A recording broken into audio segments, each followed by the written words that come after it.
Cette initiative, celle de l'association Simba de Gaston Kellman, plusieurs personnalités se sont retrouvées ce matin autour du thème « La politique africaine de la France ». Parmi les invités, Mireille Fanon-Mendes France, Claudie Siard, Manu Dibango ou encore Malek Chebel. Fatouma Garba. La rencontre a démarré sur les chapeaux de roue dans la salle des ministres du restaurant parisien chez Françoise.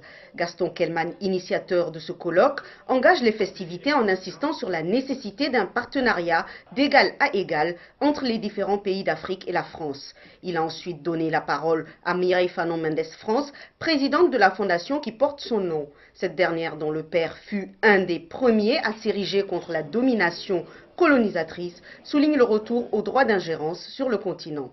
C'est sur la terre africaine, enfin sur le continent africain, que ce droit d'ingérence est possible.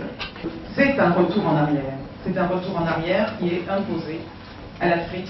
Quant à Malek Chebel, anthropologue et philosophe, qui rappelle des faits historiques, il estime que l'Afrique a aujourd'hui toute sa place dans le monde. L'Afrique affirme son identité, son autonomie. Elle commence à le faire avec l'élite. Quand vous dites qu'il n'y a pas d'élite, je pense qu'il y a une élite. Je pense qu'il y a une élite africaine.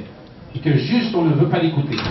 Tant que nous dépendons de l'étranger ou des forces exportatrices d'armement, nous ne pourrons pas faire grand-chose. Avocats, élus, diplomates, intellectuels de tous bords étaient présents à ce petit déjeuner. Et lorsque la star emblématique du saxophone, Manu Dibango, arrive, la salle est à son comble. Il en profite pour donner quelques pistes de réflexion, notamment le caractère communautaire au sein même de la diaspora africaine.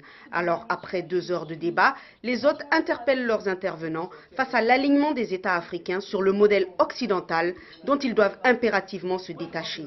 Ce qui donne de l'espoir à Claudie Siard.